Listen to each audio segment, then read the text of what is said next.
Hola, hola, ¿cómo anda la gente de Hispanoamérica? Bienvenidos a otro episodio de Otra Perspectiva.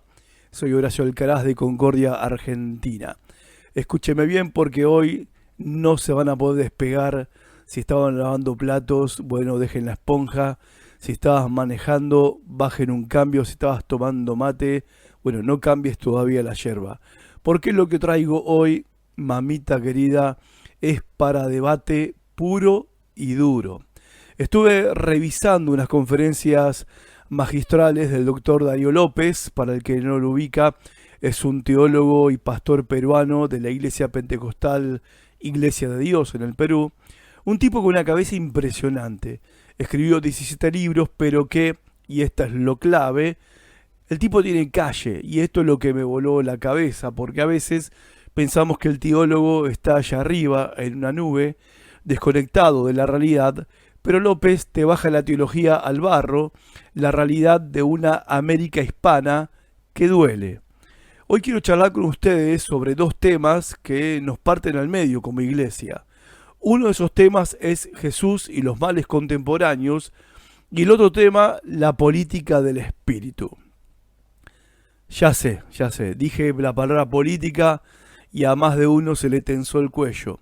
Viste que en nuestras iglesias decís política y parece mala palabra. Bueno, no es así, pastor. Nosotros no somos apolíticos. ¿Se entiende?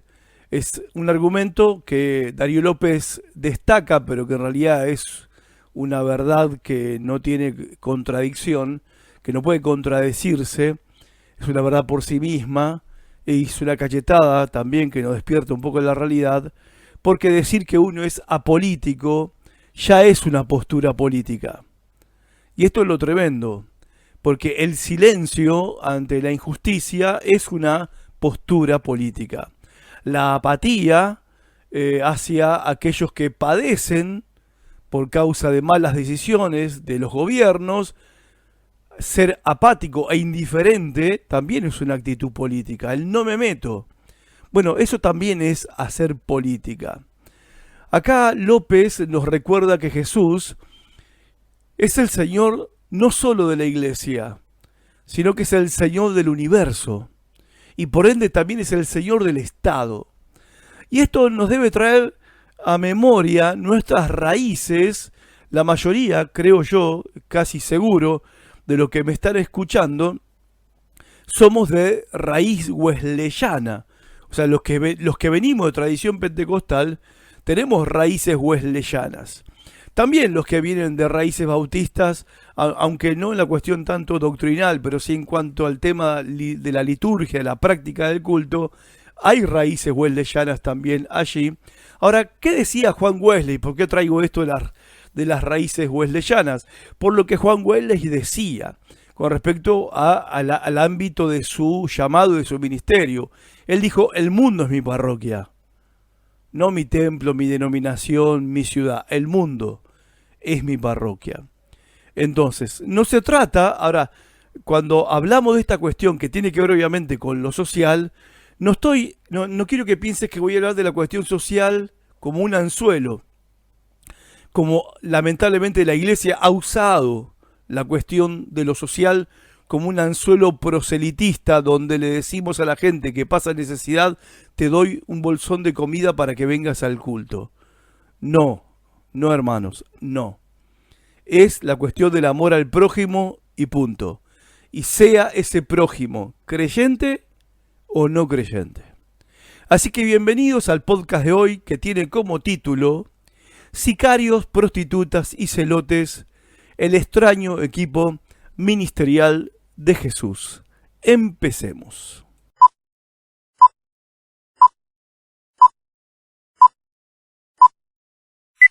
Quiero que piensen conmigo en esto. Si hoy tuvieras que armar un equipo de liderazgo en tu ministerio, en tu congregación, tu mesa chica en la iglesia, ¿a quién buscarías?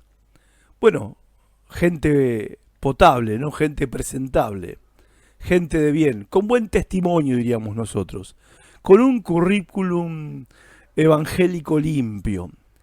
Ahora, si analizamos la composición social, de la banda de Jesús o el equipo ministerial de Jesús y es un escándalo, un cambalache, como dice el tango. Porque te imaginas la escena.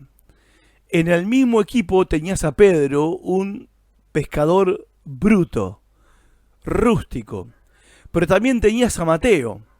Mateo, que era un publicano, gente, era un empleado corrupto del imperio romano, un traidor a su patria, Israel, que cobraba impuestos para el Estado, para el imperio usurpador. Un corrupto, un traidor a los ojos de su pueblo. Y en la misma mesa estaba Simón el celote. ¿Saben qué era un celote? Básicamente el celote era un guerrillero, era un extremista armado que odiaba al imperio, un zurdito, le gustaría decir a algunos hoy, ¿no? Un zurdo. Ahora imagínense esas reuniones de obreros, Simón queriendo acuchillar a Mateo. Y encima en esta lista podemos agregar también a Judas, que dice Judas que era de sicar, la traducción correcta sería Judas el sicario. A ver, lo más escandaloso de esto, se entiende cuando digo el sicario, ¿no? El trasfondo de la profesión que Judas tenía antes de unirse al equipo ministerial de Jesús.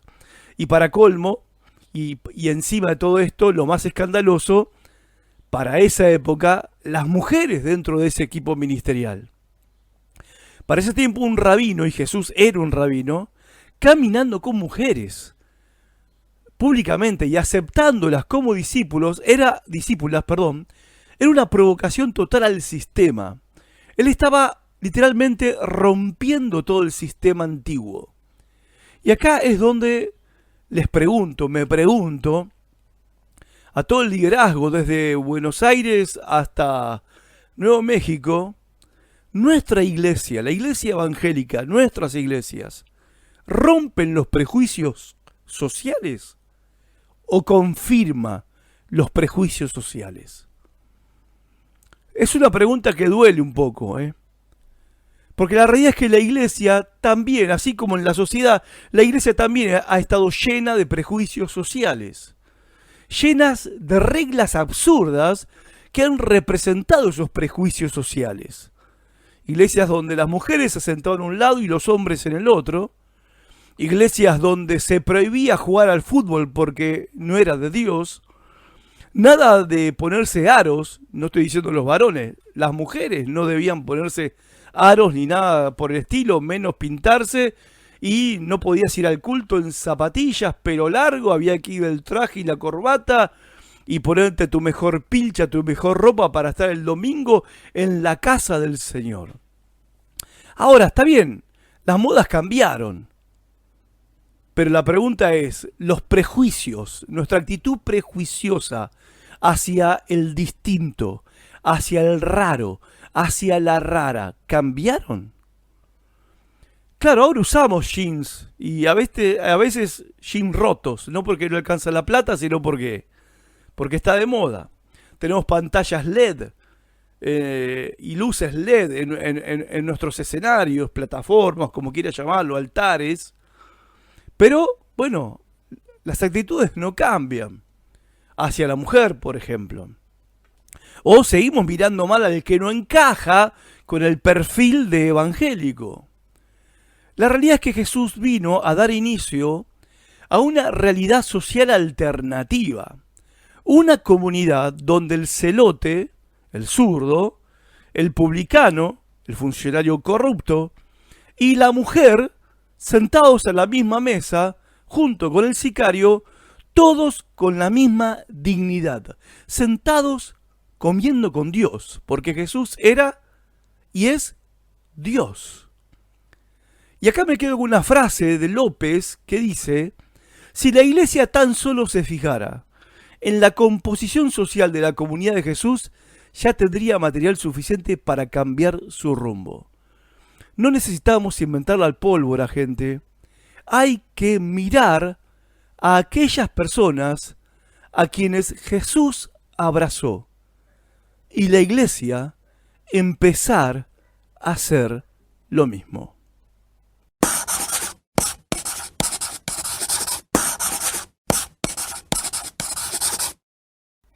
Ok, vamos a profundizar en serio y vamos a ir al hueso de la teología de Jesús en el Evangelio de Lucas.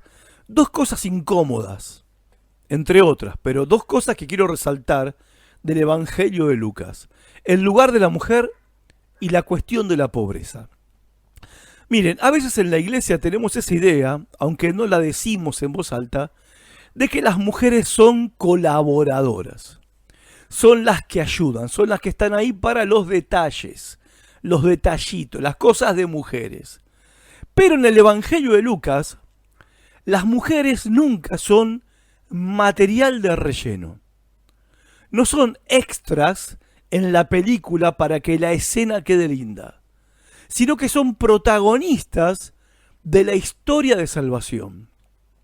En el sistema patriarcal del siglo I, la mujer era la propiedad de alguien.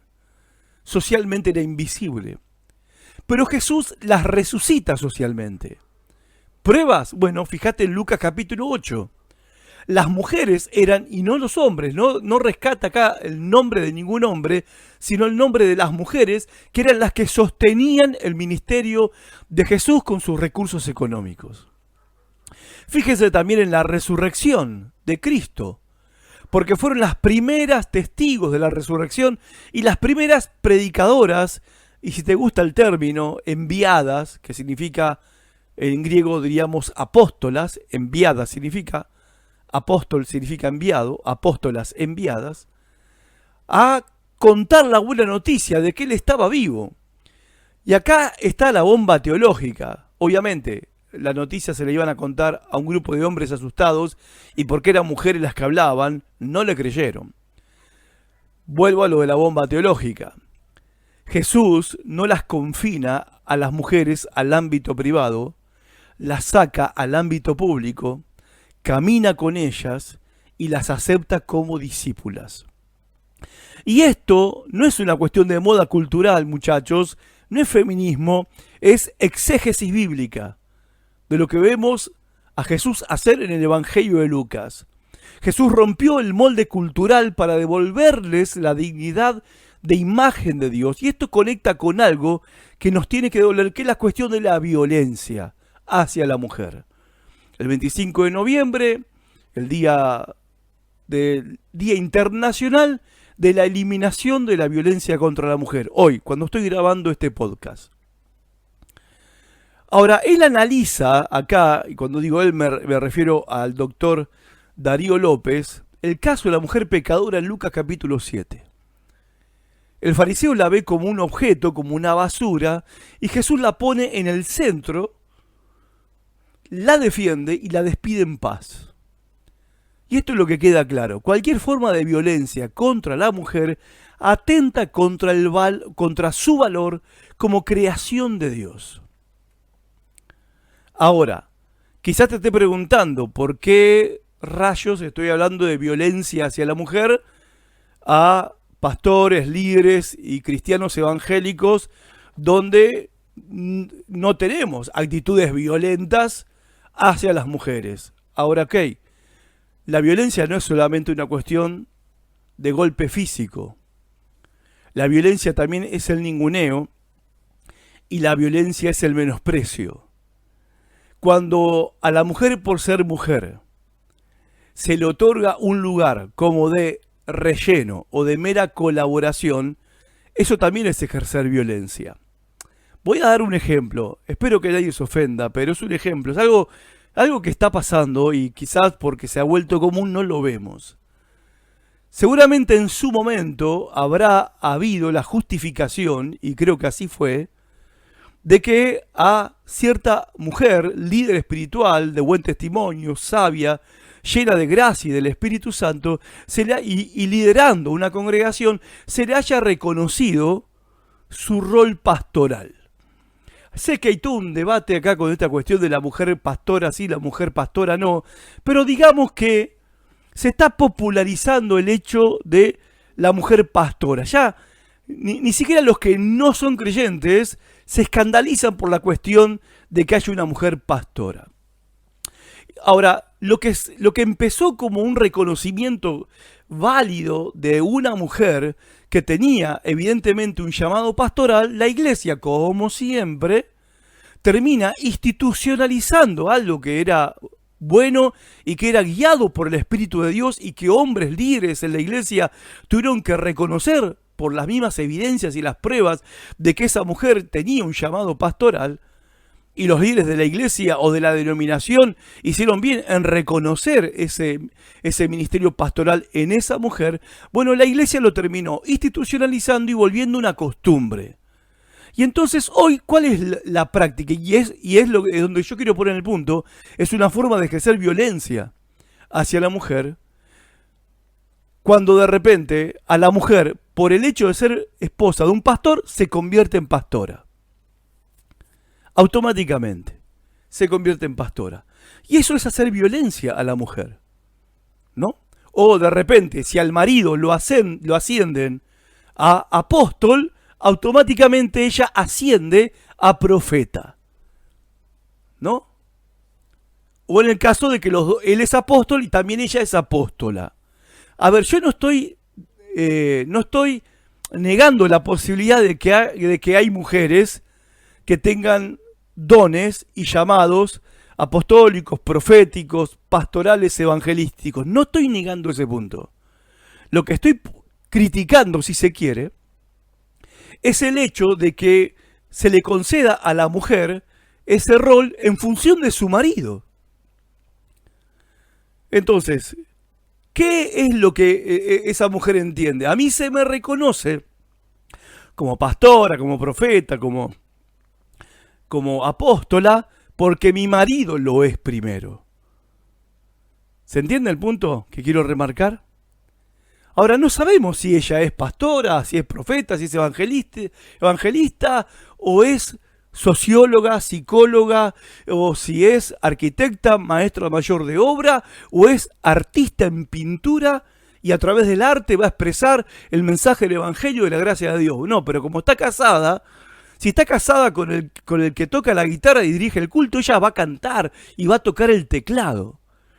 Y si está casada con el diácono, ella va a ser diaconisa. Y si está casada, bueno, con el líder que esté casada, ella va a ser la némesis de su marido. Y esa es una manera en que la iglesia evangélica está ejerciendo violencia hacia las mujeres por no dejarlas liderar según los dones que Dios les ha dado, y cuando es el Espíritu Santo el que la llamó para que ejerza esos dones en la iglesia, en el marco de la iglesia y del mundo, según su propia personalidad, según su propio carácter, sin importar con quién esté casada. Yo creo profundamente, yo sé que también, a ver,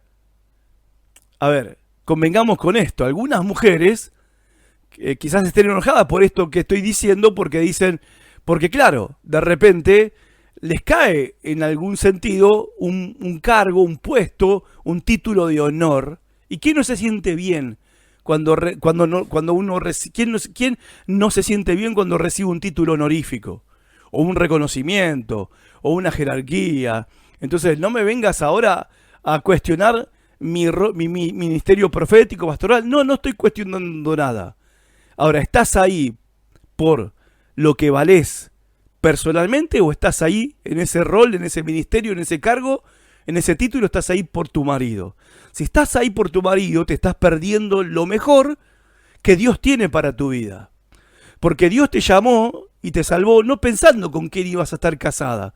Porque si estuvieras casada con otro hombre, los dones y los llamados de Dios, que son irrevocables, hubieran estado y están ahí igual. O sea, no sos a vos, hermana, que me estás escuchando y estás en el liderazgo, vos no sos lo que sos porque sos la esposa de alguien que tiene un título, un cargo, un llamado, o un ministerio, o un don. Si sos lo que sos por lo que vos sos como persona y por hija de Dios y por el llamado personal directo de parte de Dios sobre tu vida. Entonces, aparte vamos a ponerlo del otro lado, ningún hombre aceptaría un título o un honor por ser el esposo de ella. Y si ella es la reina de la cocina, él no va a aceptar el título de príncipe de la cocina y de la olla. No lo va a aceptar. Ahora, a las mujeres se las empuja a aceptar este tipo de títulos, honores y cargos en función de lo que son sus maridos. Y eso es una manera en que la iglesia evangélica hoy está ejerciendo violencia sobre las mujeres en el liderazgo. Y ponete a pensar qué le queda a aquella mujer que está sentada en un banco viendo la escena y viendo cómo se mueve la cosa ahí arriba en el ministerio, y que de repente esa mujer, la esposa del pastor, viene a ser su último escalón. Algún día ella podría llegar si Dios la ha llamado. O sea, tiene que esperar que los pastores envejezcan y se mueran para ella poder, esa mujer poder ocupar el lugar, y también que su marido tenga su llamado y se anime a ocupar ese rol y ese puesto. Bueno, un montón de cosas. Ella no podría ser líder en sí misma por el propio llamado personal que Dios le ha dado y según los dones que le ha dado, porque la única manera de ser reconocido o reconocida en la iglesia como mujer es cantar, bailar en el grupo de danza o ser la esposa del pastor, del apóstol, del profeta o de algún líder o de algún diácono. Entonces, y si no, bueno, podés colaborar. Podés colaborar en la escuela dominical, podés colaborar en la cocina, podés colaborar en el buffet, podés colaborar poniendo el mantelito blanco arriba del púlpito. O sea, ¿nos damos cuenta de qué es lo que está pasando y de la actitud que tenemos nosotros hacia las mujeres en nuestras congregaciones? Y eso también es violencia. Ahora vamos al segundo punto, que tiene que ver con la cuestión de la pobreza.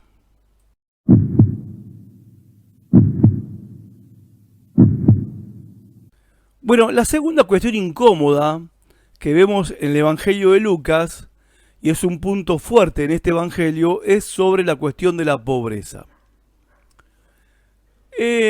Darío López habla del ecumenismo de los pobres. ¿Y qué concepto este? ¿Qué concepto? Él cuenta que en los cerros de Lima, allá en Perú, en las ollas comunes u ollas populares, como las llevamos en la Argentina, mujeres evangélicas y católicas trabajan juntas codo a codo, en el mismo comedor, en la misma olla popular. ¿Por qué? Porque el hambre no te pide carnet de membresía. Me hizo acordar a esta canción de Joan Manuel Serrat, Fiesta, donde él dice en una estrofa de la canción: hoy el noble y el villano, el prohombre y el gusano, bailan y se dan la mano sin importarles la facha. Cuando hay hambre, no importa la denominación, no importa si hablas en lengua o no hablas en lenguas, no importa si crees que la salvación se pierde, no se pierde. El hambre es un gran unificador entre los seres humanos. Y en esa unión social entre personas que tienen hambre y que no se fijan, ni se miran, ni se distinguen, ni se diferencian por cuestiones de tipo religiosa, es donde el Espíritu Santo está obrando. Vemos un ejemplo en Lucas capítulo 21, donde la viuda pobre, que no dio lo que le sobraba, sino que dio todo su sustento, Jesús la valora, no porque ella daba todo lo que tenía para un sistema religioso que lo único que hacía era sacarle plata, como pasa hoy en día en muchos ministerios de la teología de la prosperidad, sino que Jesús está valorando la integridad de esa fe que aún en necesidad no deja de dar algo para compartir con quizás alguien que sea más pobre que ella. En mi ciudad, acá en Concordia, en Entre Ríos, República Argentina, donde siempre que salen los números de las estadísticas nacionales, estamos entre la primera y la segunda, ya hace años, la primera y segunda ciudad con mayor pobreza. A veces somos la primera ciudad con mayor pobreza en la Argentina, a veces somos la segunda ciudad después de Resistencia Chaco con mayor pobreza en la Argentina. Ahora, ¿cómo no hemos relacionado la iglesia? ¿Cómo nos hemos relacionado con la cuestión de la pobreza y específicamente con la cuestión de los pobres? Bueno, la iglesia no ha mostrado, como se ve en el Evangelio de Lucas, una predilección por los pobres, por los vulnerables. No. Sino que mucha de la teología que hemos desarrollado con la olla popular, los comedores, los merenderos, es usar el hambre de los pobres como proselitismo religioso. En otras palabras, le damos la merienda, le damos un plato de comida y los invitamos al culto. Ya casi como que las personas nos conocen y entienden la movida, le decimos que sí, que vamos a ir al culto, y después no vamos nada. Nosotros vamos y comemos el plato de comida que nos dan, que los chicos tomen la merienda que nos sirven, pero nos hemos convertido nuestra olla de amor y generosidad en una olla proselitista. O sea, siempre con el fin, no generalizo y sé que la generalización es injusta, no voy a cuestionar la intención de cada uno, no es mi intención, pero lo que se ha visto es el uso, y quizás sin intención, sino porque hemos visto que se hizo así, también lo hacemos, de ayudar económicamente, con comida, con alimentos, sirviendo un plato de comida o una merienda, pero con la esperanza, la expectativa y a veces la presión del domingo mandar un micro al barrio pobre, mandar un ómnibus y llenarlo de esa gente para llevarlo al culto. Y la verdad que el pobre se siente de alguna manera chantajeado, aunque no sea la intención, extorsionado, y está mal, no es la actitud que vemos que Jesús tuvo con los pobres en el Evangelio de Lucas. Si bien Jesús resaltó la fe íntegra de esta mujer, Jesús no estaba avalando ese sistema religioso que se aprovechaba de la pobreza de esa mujer. Porque la verdad, esa mujer estaba dando una ofrenda para un grupo de facinerosos, sacerdotes, levitas, fariseos, que administraban las ofrendas del templo y que se las llevaban todas, para ellos y sus familias. Historia que se repite hoy en muchos ministerios evangélicos. Entonces Jesús resalta la actitud de la mujer, pero no defiende el sistema que le estaba sacando las últimas 2 monedas locas que tenía una viuda pobre. Entonces, la iglesia tiene que recuperar este espíritu de Cristo, o este espíritu cristiano, si se quiere, pero me gusta más la frase espíritu de Cristo, de tener esa debilidad por los más pobres.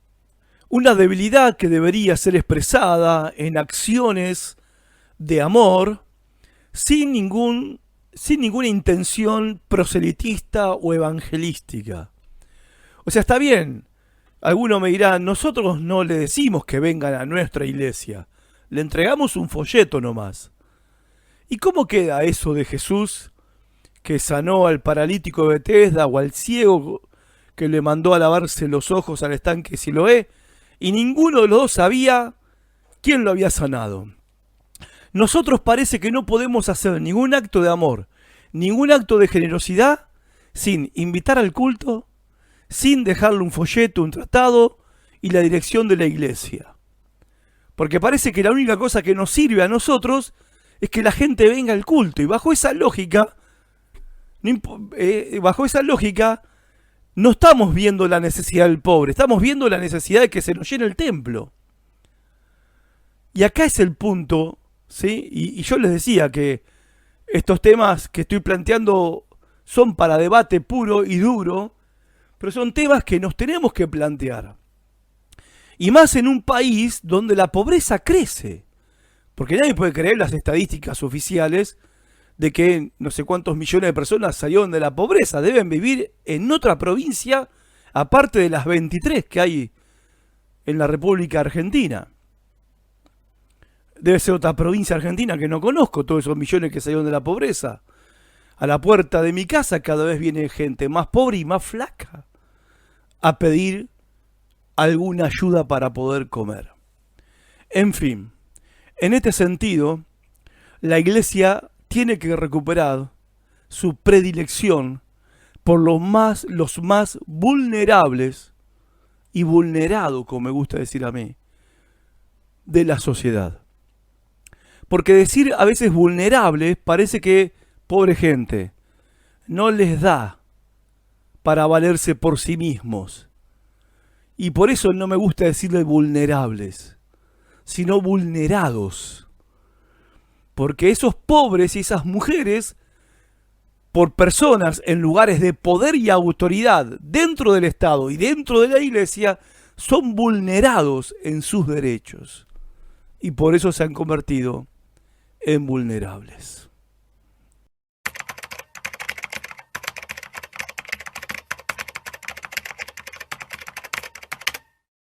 Che, y para ir cerrando parte de este análisis, no puedo esquivar el tema de la integridad, aunque esto nos pise un poco los callos. Hay que hablar de corrupción también en Hispanoamérica, que es un cáncer que todos conocemos. Pero vamos a tirar la bomba ahora dentro de casa. Como dijo Pedro, es necesario que el juicio comience por la casa de Dios. La cuestión es esta: ¿cómo nosotros vamos a hablar o a señalar, a denunciar y a despotricar contra la corrupción que hay afuera, que hay en el Estado, que hay en los gobernantes, los actuales y los que nos gobernaron o nos desgobernaron, si dentro de nuestro ámbito, de nuestras iglesias, manejamos los recursos económicos, la plata, la guita, la mosca, la billulla, como quiera llamarlo, la manejamos como nosotros queremos. Como nosotros queremos.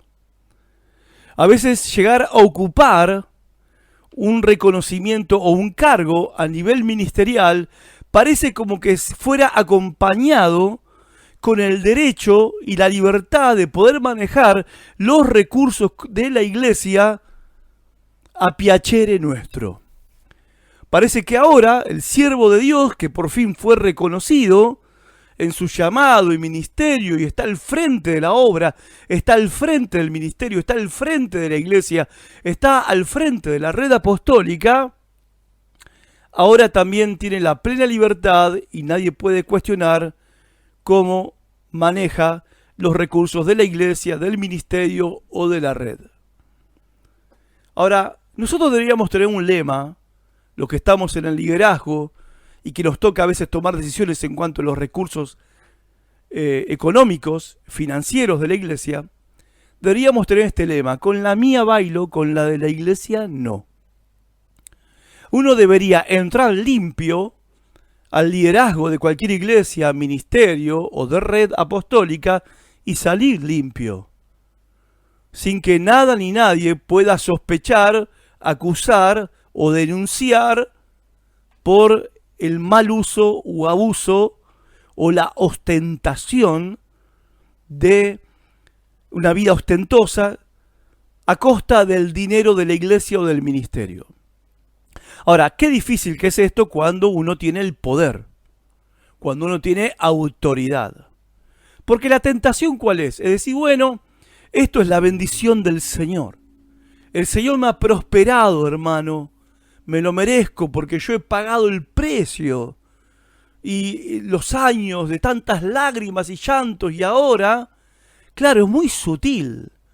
Porque vos mismo empezás a justificar que tenés derecho a este privilegio de no privarte de lo que se te antoje en cuestiones económicas con los recursos de la iglesia, del ministerio, de la denominación. No digo necesariamente que uno se la gaste en sí mismo, aunque a veces eso se ve traducido en autos 0 kilómetros, sino también en construir imperios ministeriales en honor a tu apellido. Porque a veces la única explicación para la construcción de algunos templos la única explicación que hay es el complejo de inferioridad que tiene ese hombre, esa mujer que está al frente de ese ministerio. Porque no hace falta terrible monstruo edilicio cuando en medio de las villas miserias de tu barrio. No hay manera de poder justificar eso. Entonces, acá hay una cuestión que no importa cuánto uno tiemble y se sacuda y se estremezca, se quebrante, llore, se conmueva en el culto del domingo a causa de, quizás, supuestamente no sabemos, la presencia de Dios.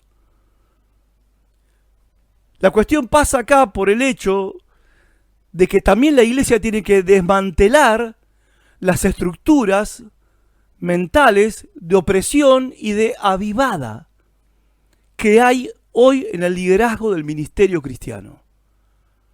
Hay mucha avivada, mucha cosa de vivos. Quizás en otro contexto se entienda mejor la palabra pillo, vivillo. Yo no sé en sus países cómo será la cosa, pero acá en la Argentina, la verdad, hay que cortarla un poco, bastante diría yo, con esto de seguir sacándole plata a la gente, porque hay que honrar al siervo de Dios. Hay que honrar a tu padre y tu madre espiritual. Y esa interpretación también tan financiera que hay de la palabra honrar, porque resulta que honrar es dar plata, mandar una transferencia, o tener que invitar a tu pastor, a tu apóstol, a una cena cara en un restaurante que vos jamás hubieras pisado con tu familia a comer un fin de semana. Pero hay que honrar al siervo de Dios, porque si el siervo de Dios está bien, económicamente es prosperado, toda la iglesia va a prosperar. Es un cuento chino. De verdad. No podemos enseñar eso y no podemos creer eso. No podemos creer eso. Y por más que me cites textos del Antiguo Testamento, gente, ya no estamos en el Antiguo Testamento. En el Nuevo Testamento escuchamos que Pablo dice, gastaré de lo mío y aún yo mismo me gastaré por amor de vosotros. En otras palabras, Pablo ponía, no sacaba. Y no andaba pidiendo, agradecía cuando se acordaban de él y le mandaban una ofrenda y se acordaban de él y él lo agradecía. Ahí en Filipenses capítulo 4. Ese es el espíritu del liderazgo de los siervos de Cristo, el que vemos en el Nuevo Testamento. Ya no estamos en el Antiguo Testamento que había que llevarle una ofrenda al profeta para que te diga dónde están las burras perdidas o te adivine el futuro. Y eso es aprovecharse de gente que no está pobre, está recontra pobre. No está en la lona, está abajo de la lona. Y no cargo todas las tintas.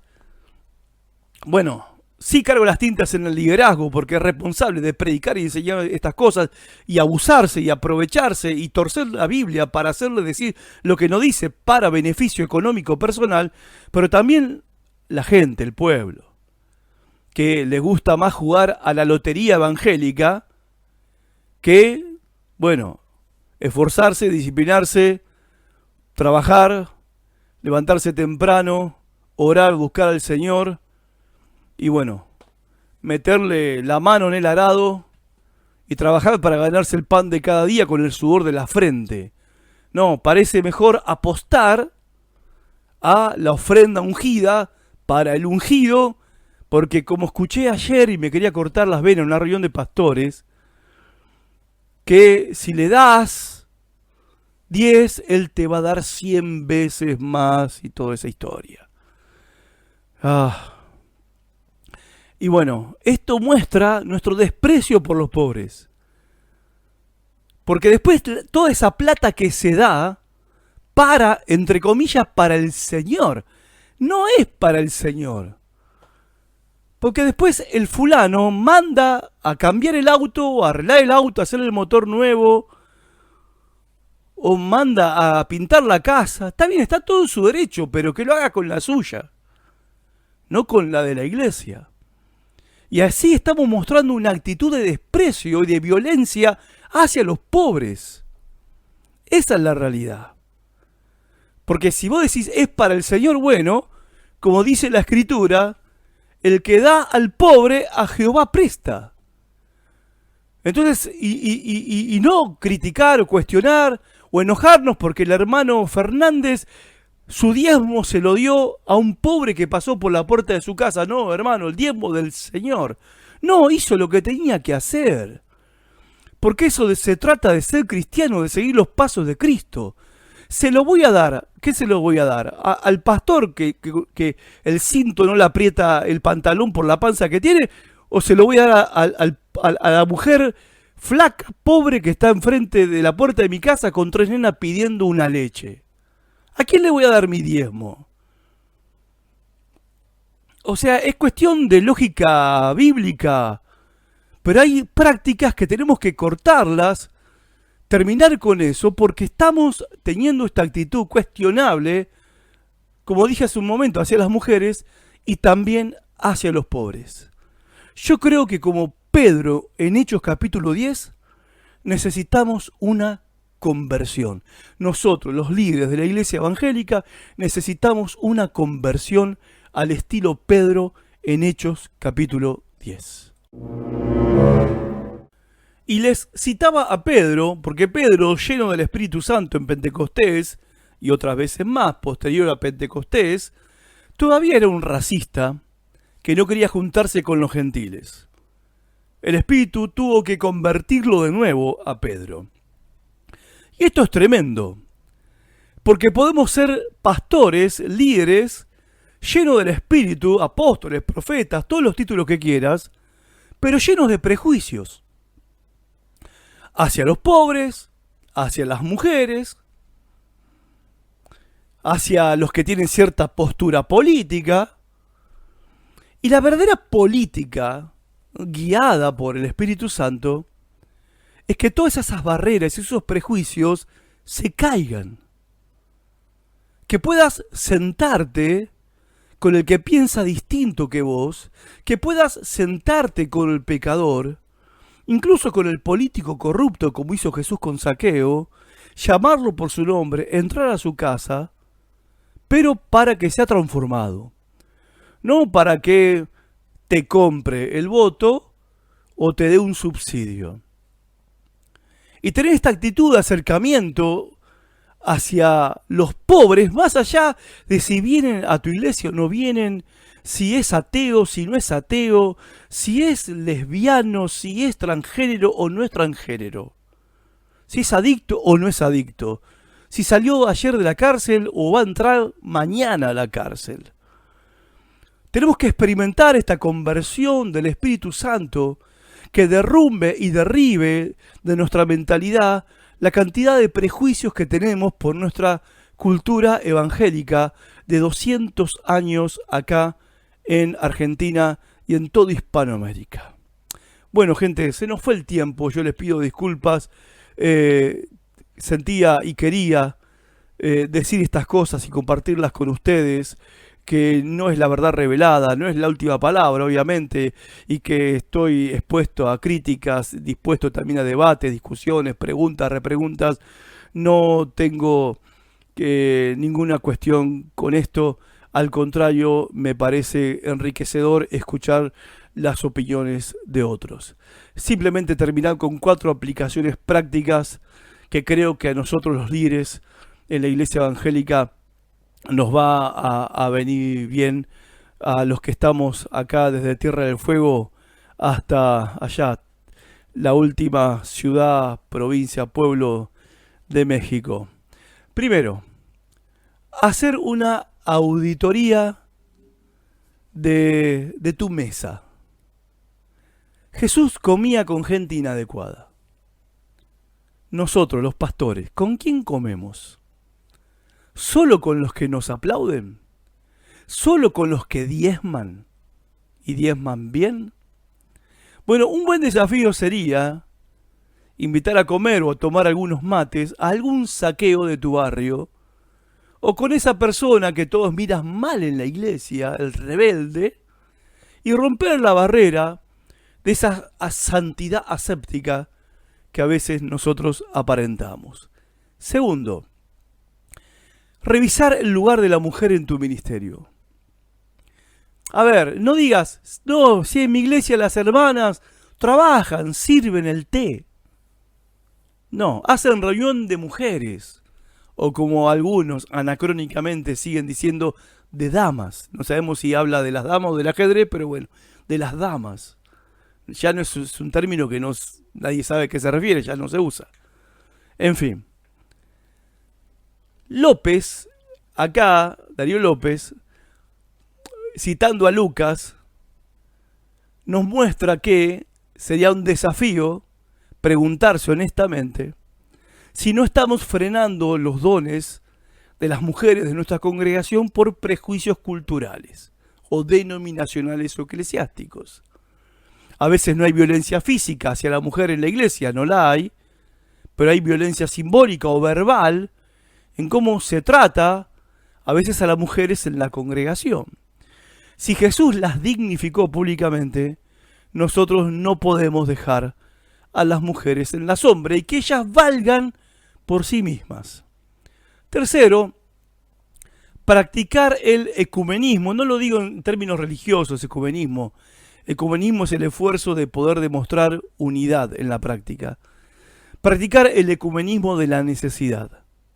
O sea, no compitamos con aquella iglesia que tiene un comedor o un merendero y nosotros también tenemos un comedor o un merendero, a ver quién junta más gente, más pobres que vengan a comer a nuestro comedor, ¿sí?, del barrio, porque si hay hambre en tu barrio, bueno, sería bueno ir también a comer nosotros a ese comedor. O ir al comedor del cura del barrio, o ir al comedor de aquella ONG, o ese comedor vecinal, o ese comedor que abrió el vecino ateo y capaz colaborar con una buena lavada de platos, porque ese también es terreno para la misión de la iglesia. Y no es que vas a perder tu identidad por hacer esto, pero vamos a dejar de ser sectarios, de hacer obra social a la gente que le gusta lo que nosotros predicamos, y a los que no le gusta lo que nosotros predicamos, no hacemos obra social. Bueno, practiquemos el ecumenismo de la necesidad. En cuarto lugar, y por último, la integridad radical. De raíz, quiere decir. Lo aclaro porque acá en Argentina hay un partido político que se llama Radical. Integridad de raíz. Sincera, genuina, total. Nosotros, esta para nosotros, los que estamos al frente de ministerios, de iglesias, de redes apostólicas. Nosotros puertas adentro. Integridad total. Transparencia total. Que todos sepan qué hacemos con la plata. Que todos sepan cuánto gana su pastor, si es que gana algo y la iglesia le reconoce algún tipo de salario. Acordate del lema, con la mía bailo, con la de la iglesia no. Si te toca manejar los fondos de la iglesia, del ministerio o de la red apostólica, lo que sea, bueno, que cualquiera pueda ver los números, porque se supone que no hay nada para esconder, ¿no? Y volver así a ser un pastor de la calle, como éramos todos al principio, y no un gerente de escritorio. Así que, amigos, hermanos, colegas, la política guiada por el Espíritu es esta: desmantelar las estructuras de opresión, empezando por nuestra propia mente, derribando prejuicios culturales y religiosos. El Evangelio es algo dinámico, es callejero y es incómodo. Gracias por bancarme hasta acá. Si este episodio te movió el piso, te enojó, bueno, no te lo quedes, compartilo. Espero algún tipo de evolución. Si te parece útil, compartilo con gente a quien pienses que le puede servir escuchar esto, ya sea para edificarse o para horrorizarse. Nos vemos la próxima, gente. Dios les bendiga un montón.